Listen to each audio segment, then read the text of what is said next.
નમસ્કાર મિત્રો, education with Jignesh ચેનલમાં તમારું સ્વાગત છે ને હું છું જિગ્નેશ. મિત્રો 1 થી 5 વિદ્યા સહાયકની પુનઃ જિલ્લા પસંદગીમાં એક દિવસ રવિવારના વિરામ બાદ ફરીથી આજે સોમવારે એટલે કે 23/6/2025ના રોજ જિલ્લા પસંદગી ચાલુ થઈ હતી. તો આજે હતો 15મો દિવસ અને તારીખ 23/6/2025. તો આજના વિડીયોમાં આપણે જોઈશું આજની ટોટલ અપડેટ શું છે, જે પણ જેટલા મેરિટ નંબર આવ્યા, કેટલા ઉમેદવારો હતા, કેટલા હાજર રહ્યા, એ આજની તમામ અપડેટ જોઈશું. સાથે સાથે કુલ અપડેટ આપણે જે તમને બતાવીએ છીએ એ પણ જોઈશું. અને આ જે વિશેષ ચર્ચામાં જોઈશું કે કેટેગરીવાર અને જિલ્લાવાર અત્યારે હાલની સ્થિતિએ 23 તારીખ સાંજે જે બત્યું એની સ્થિતિએ કેટેગરીવાર અને જિલ્લાવાર જગ્યાઓ જે છે એ કેટલી છે, અને એમાંથી વિકલાંગ ઉમેદવાર એટલે કે દિવ્યાંગ ઉમેદવારો માટેની જગ્યા જે રહી પીએચ કેટેગરી માટેની જગ્યાઓ કેટલી છે, જેથી તમને ખ્યાલ આવી શકે જિલ્લાવાર કે ભાઈ આટલી જગ્યાઓ જે છે એ પીએચ કેટેગરીની છે. તો એ પીએચ કેટેગરીની જગ્યાઓ તમે માઇનસ કરીને તમે ગણી શકો છો. તો વિડીયોમાં અંત સુધી બનાવી રહેજો. વિડીયો આપણે શરૂ કરીએ. અહીંયા તમે જોઈ શકો છો કોષ્ટક જે રીતે આપણે તમને બતાવીએ છીએ.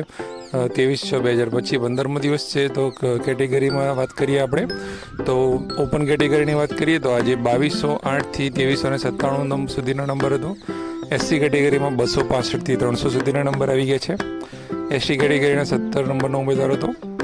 એસસીબીસી કેટેગરીમાં 1219 થી 1338 મેરિટ નંબરના ઉમેદવાર હતા. ઈડબ્લ્યુએસ કેટેગરીમાં 468 થી 499 સુધીના ઉમેદવાર હતા. ઓવરઓલ 2201 થી 2400 સુધીના જે જનરલ ઉમેદવારો છે એ આજે આવી ગયા છે. ઓપનમાં લાસ્ટ મેરિટ જે હતું આજનું 69.2378 હતું. એસસીમાં છેલ્લું મેરિટ હતું 69.2473 હતું. એસટીમાં જે મેરિટ હતું એ 69.3131 હતું.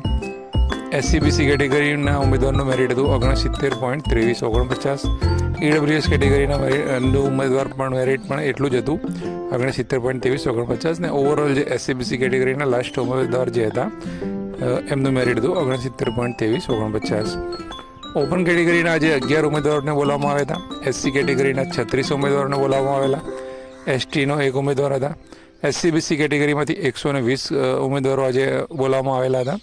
ઈડબ્લ્યુએસ કેટેગરીમાંથી 32 ઉમેદવારો બોલાવવામાં આવેલા હતા. એમ કરીને ટોટલ 200 ઉમેદવારો આજે બોલાવવામાં આવેલા હતા. હવે ઓપનની વાત કરીએ, જનરલમાં જે ઉમેદવારોએ લીધું હોય એવા 93 ઉમેદવારો આજે 200માંથી કે 93 ઉમેદવારોએ જનરલ કેટેગરીમાં લીધું છે. એસસીની સીટો ઉપર 19 ગઈ છે, એટલે કે 19 ઉમેદવારોએ લીધું છે. એસટીની 1 સીટ ગઈ છે. એસસીબીસી ઓબીસીમાં આજે 60 સીટો ભરાઈ છે. ઈડબ્લ્યુએસમાં 16 સીટો ભરાઈ છે. ટોટલ જોઈએ તો 200માંથી 189 લોકોએ જિલ્લા પસંદગી આજે કરી છે. બાકીના 11 લોકો જે છે એ ગેરહાજર રહ્યા હતા. તો આ છે આજની અપડેટ. હવે આપણે કુલ અપડેટ એટલે કે ટોટલ અપડેટની વાત કરી લઈએ. તો અહીંયા તમારી સામે કોષ્ટક છે આપણું, જે રીતે તમને બતાવીએ છીએ. અહીંયા કેટેગરી વાઇઝ અત્યાર સુધીમાં કેટલી જગ્યાઓ ભરાઈ છે એ જોઈ લઈએ પહેલાં. તો ઓપન કેટેગરીમાં 2766માંથી 1237 જગ્યાઓ ભરાઈ છે. એસસી કેટેગરીમાં 285માંથી 139 જગ્યા ભરાઈ છે. એસટી કેટેગરીની 678 જગ્યામાંથી 58 જગ્યાઓ ભરાઈ છે. અને એસસીબીસીમાં 769 જગ્યામાંથી 597 જગ્યા ભરાઈ ગઈ છે. અને ઈડબ્લ્યુએસ કેટેગરીમાં 502 જગ્યામાંથી 241 જગ્યા ભરાઈ ગઈ છે. ટોટલ 5000 જગ્યામાંથી 2272 જગ્યા ભરાઈ ગઈ છે. હવે અમુક લોકોને એવો પ્રશ્ન થાય છે કે જો 2400 જ નંબર આવ્યા તો 2272 જગ્યાઓ કેવી રીતે ભરાઈ ગઈ? તો એમના માટે કહી દઉં કે આ જે સ્ટેટસ બતાવીએ છીએ ઓવરઓલ બતાવીએ છીએ, બંને પ્રવાહનું ભેગું બતાવીએ છીએ. તો સાયન્સનું જો અગાઉ જિલ્લા પસંદગી થઈ ગઈ છે, એટલે સાયન્સમાં જે ઓછા મેરિટવાળા પણ જે બી હતા એ ઉમેદવારો પણ જિલ્લા પસંદગી કરીને ગયા છે. એટલા માટે આંકડો તમને વધારે દેખાશે. બાકી સીટોની વાત કરી લઈએ તો ઓપનમાં 1529 સીટો બાકી છે. એસસીમાં 146 બાકી છે. એસટીમાં 620 બાકી છે. એસસીબીસીમાં 172 બાકી છે. ઈડબ્લ્યુએસમાં 261 બાકી છે. અને ટોટલ ઓવરઓલ 2728 જગ્યાઓ બાકી છે. ઓવરઓલ ટકાવારી આપણે ગણવા જઈએ તો સૌથી વધુ એસસીબીસીમાં 70.63% જગ્યા ભરાઈ છે. સૌથી ઓછી જગ્યાઓ એસટી કેટેગરીની 8.55% ભરાઈ છે. ઓવરઓલ સરેરાશ જોવા જઈએ તો 45.44% જગ્યાઓ ભરાઈ ગઈ છે. તો આ જે સ્ટેટસ હતું, જે પણ સીટો જઈ રહી છે એનું હતું. હવે આપણે તમને બતાવીશું કે જે પણ જિલ્લા જે બચેલા છે એ જિલ્લામાં તમામ કેટેગરીની કેટલી જગ્યાઓ છે અને જિલ્લાની કુલ જગ્યામાંથી પીએચ કેટેગરીની કેટલી જગ્યા છે એ હું તમને બતાવવા જઈ રહ્યો છું. તો અહીંયા તમે જોઈ શકો છો. તો સૌ પહેલાં આપણે વાત કરીએ અમદાવાદ જિલ્લાની. તો ઓપનમાં જગ્યા નથી, એસસીમાં નથી. એસટી કેટેગરીમાં જે 60 જગ્યાઓ છે એમ પડેલી છે. 60માંથી 3 જગ્યા પીએચની છે. વડોદરામાં જોવો છો કે એસટી કેટેગરીની 70 જગ્યાઓ છે, એમાંથી 3 જગ્યાઓ જે છે પીએચ કેટેગરીની છે. રાજકોટમાં તમે જોઈ શકો છો કે એસસીબીસી કેટેગરી સિવાય 20 જગ્યાઓ આપેલી છે. 49, 10, 6 એડબ્લ્યુએસમાં જોઈ શકો છો 7 જગ્યા છે. ટોટલ 72માંથી 5 જગ્યા પીએચ કેટેગરીની છે. સુરતમાં પેલી એક જે જગ્યા છે એસસી કેટેગરીની એ જે છે એ જગ્યા પીએચની જ છે. ત્યારબાદ ખેડાની વાત કરીએ તો એની જે એક જગ્યા હતી એ પણ એ પીએચ કેટેગરીની જ છે. આણંદની વાત કરીએ તો 31 જગ્યાઓ જે ખાલી એસટી કેટેગરીની જ છે અને એમાંથી 2 જગ્યાઓ પીએચની ઉમેદવારોની છે. પંચમહાલની વાત કરીએ તો 30 જગ્યાઓ એસટી કેટેગરીની જ છે. એમાંથી જે જગ્યાઓ છે 2 જગ્યાઓ એ બે જગ્યાઓ જે છે પીએચ કેટેગરીના ઉમેદવારની છે. દાહોદની વાત કરીએ તો ઓપનમાં 8 જગ્યાઓ બચી છે. એસટી કેટેગરીમાં 57 જગ્યાઓ બચી છે. એસસીબીસીની 1 છે અને એડબ્લ્યુએસમાં છે 23 જગ્યાઓ. ટોટલ 89 જગ્યાઓમાંથી 12 જગ્યાઓ પીએચ કેટેગરીની બાકી છે. જુનાગઢની વાત કરીએ તો 6 જગ્યાઓ ખાલી એડબ્લ્યુએસ કેટેગરીની છે. 6માંથી 3 જગ્યાઓ જે છે પીએચ કેટેગરીની છે. ત્યારબાદ વાત કરીએ પોરબંદરની. તો પોરબંદરમાં ઓપનમાં 46 જગ્યાઓ છે. 16 જગ્યાઓ એસસીની છે અને 8 જગ્યાઓ એડબ્લ્યુએસની છે. ટોટલ 70 જગ્યાઓમાંથી 3 જગ્યાઓ જે છે પીએચ કેટેગરીની છે. પાટણની વાત કરીએ તો 6 ઓપનમાં જગ્યાઓ બાકી છે. ત્યારબાદ એસટી કેટેગરીની 5 અને 2 એડબ્લ્યુએસની ટોટલ 13 જગ્યાઓ છે. એમાંથી 3 જગ્યા જે છે એ 3 જગ્યાઓ જે છે પીએચ કેટેગરીની છે.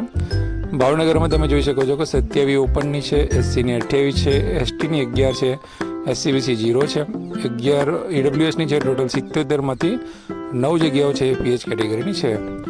એવી રીતે તમે જામનગરમાં જોઈ શકો છો 135 ઓપનની જગ્યાઓ છે. એસસીબીસીની જગ્યા 0 છે એની અંદર. ટોટલ જગ્યા તમે જુઓ તો 188 જગ્યા છે, એમાંથી 8 પીએચની છે. અમરેલીમાં પણ જગ્યાઓ ઘણી બધી ખાલી છે. ઓપનમાં 188 જગ્યાઓ છે. એસસીની 22 જગ્યા છે, એસટીની 3 જગ્યા છે, એસસીબીસીમાં 0 છે અને એડબ્લ્યુએસની 24 જગ્યા છે. 237 જગ્યાઓ છે ટોટલ. એમાંથી 9 જગ્યાઓ જે છે પીએચ કેટેગરીની છે. ભરૂચમાં ઓપન અને એસસીની જગ્યા નથી. એસટીની જગ્યાઓ 155 છે. એસસીબીસી પૂરું થઈ ગયેલું છે. એડબ્લ્યુએસની 4 જગ્યાઓ છે. ટોટલ 159 જગ્યાઓમાંથી 7 પીએચ કેટેગરીની છે. નર્મદા જિલ્લાની વાત કરીએ તો 69 ઓપનની જગ્યાઓ છે. ત્યારબાદ એસસીબીસીની 46 જગ્યાઓ બચેલી છે. અહીંયા હવે આમાંથી મોટાભાગની જગ્યાઓ જઈ રહી છે. 17 જગ્યાઓ ડબ્લ્યુએસની છે. 132 ટોટલ જગ્યામાંથી 6 જગ્યા પીએચ કેટેગરીની છે.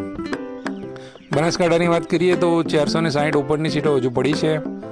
એસટીની 29 છે અને ઈડબ્લ્યુએસની 38 સાથે 527 હજુ પણ જગ્યાઓ બાકી છે. બીકેમાં 23 જગ્યાઓની અંદર પીએચ કેટેગરીની છે. સુરેન્દ્રનગરની વાત કરીએ તો કુલ 54 જગ્યાઓ છે. એસટીની 1 છે, 42 ઓપનની છે અને 11 જગ્યાઓ ડબ્લ્યુએસની બચેલી છે. તો 54માંથી 7 પીએચની છે. ડાંગની વાત કરીએ તો 23માંથી 2 પીએચની છે. ત્યારબાદ તાપીની વાત કરીએ આપણે તો 19માંથી 2 પીએચની છે. અહીંયા ઉપર તમે કેટેગરી જોઈ શકો છો. તાપીમાં 17 જે છે એસસીબીસી કેટેગરીની જગ્યાઓ છે અને 2 એડબ્લ્યુએસની છે, બાકી બધી 0 છે. ગીર સોમનાથમાં તમે જોઈ શકો 28 જગ્યાઓ ઓપનની છે. એસસીમાં 0 છે, એસટીમાં 3 છે, ઓબીસીમાં 0 છે, 9 જગ્યા છે એડબ્લ્યુએસની, 40 ટોટલ છે. 40માંથી 4 જગ્યા પીએચની છે. દ્વારકામાં પણ 323 જગ્યાઓ છે ટોટલ. એસસીબીસી સિવાયની તમામ કેટેગરીમાં જગ્યાઓ છે. એમાંથી 9 જગ્યા જે છે પીએચની છે. મોરબીમાં તમે જોવો છો કે ઓપનમાં નથી, એસસીબીસીમાં નથી, ડબ્લ્યુએસમાં પણ નથી. એસસી અને એસટીમાં ખાલી 13 જગ્યાઓ છે. એમાંથી 5 જગ્યાઓ છે એ પીએચની છે. બોટાદની વાત કરીએ તો બોટાદની અંદર પણ એસસી, એસટી અને એસસીબીસી આ 3ની અંદર જગ્યા નથી. બાકી બધી જગ્યાઓ બંને કેટેગરીમાં છે. ઓપન અને ઈડબ્લ્યુએસમાં 80 જગ્યા છે ટોટલ. 3 જગ્યાઓમાં પીએચની છે. અને છોટાઉદેપુરની વાત કરીએ તો એસસીબીસીમાં 90 જગ્યા સુધી વધારે છે. એની અંદર 142 ઓપનની છે, 268 ટોટલ જગ્યા છે અને 12 જગ્યાની અંદર પીએચ છે. તો જે જિલ્લાની વાત કરીએ તો જિલ્લાની 2583 ટોટલ જગ્યાઓ થાય છે અને એમાંથી 144 જગ્યા પીએચની છે. નગરની આપણે વાત કરીએ તો નગરમાં ખાસ જગ્યાઓ એક જ જગ્યા આપણે વાત કરેલી છે કે ભાઈ રાજકોટમાં એક જગ્યા બતાવે છે એસટી કેટેગરીની. સુરત મહાનગરપાલિકામાં 137 જગ્યાઓ જે છે એસટી કેટેગરીની છે. એમાંથી 6 જગ્યા પીએચની છે. બરાબર છે. જેતપુરની એક જગ્યા એસસીની બાકી બોલે છે, એ પીએચની નથી, નોર્મલ જગ્યા છે. આણંદની જે છે એસટી કેટેગરીની મહાનગરપાલિકાની જગ્યા એક છે, એ પણ નોર્મલ જગ્યા છે. મહુવામાં એક જગ્યા છે AWSની છે, એ નોર્મલ જગ્યા છે. ત્યારબાદ ભરૂચની અંદર 3 જગ્યાઓ છે એસટી કેટેગરીની, એ 3 નોર્મલ જગ્યાઓ છે. અંકલેશ્વરની વાત કરીએ તો એની અંદર પણ એસટી કેટેગરીની એક છે, નોર્મલ છે. ટોટલ તમે જોવા જાઓ તો 261 જે છે એ જગ્યાઓ છે નગરની ટોટલ, સોરી 261 AWS કેટેગરીની છે. ટોટલ આપણે જે 27 અને 28 જગ્યાઓ જે છે 145 નગરની છે, અને એમાંથી 6 જે છે એ પીએચ કેટેગરીની છે. જિલ્લા અને નગરની મળીને જે જગ્યાઓ વધી છે 27 અને 28, એમાંથી 150 જગ્યાઓ પીએચ કેટેગરીની છે. તો આ હતી આખું જગ્યાનું એનાલિસિસ તમને મેં સમજાવી દીધું. હવે આની અંદર મહિલા અનામતનો પ્રશ્ન મોટાભાગે કોઈ જિલ્લામાં નહીં હોય, કદાચ કોઈ જિલ્લામાં હોય તો, કેમ કે મોટાભાગે મહિલા ઉમેદવારો આપણે ત્યાં પીટીસીમાં હોય છે, એટલા માટે. તો આ પીએચનું પણ તમને અંદર મેં સમજાવી દીધું છે. તો વિડીયો કેવો લાગ્યો તમે કોમેન્ટમાં જરૂરથી જણાવજો. વિડીયોને લાઇક કરવાનું ભૂલતા નહીં, શેર કરવાનું ભૂલતા નહીં. આવતીકાલે પ્રયત્ન કરીશું કે તમને ગઈ વખતની જિલ્લા પસંદગીને આ વખતના એન્ડિંગ સાથેનો શું ડિફરન્ટ છે બતાવવાની કોશિશ તમને ચોક્કસથી કરીશું. ફરીથી વિડીયોને લાઇક શેર કરવાનું ભૂલતા નહીં. નવા વિડીયોમાં કાલે ફરીથી મળીશું. જય હિન્દ, જય ભારત. Thank you.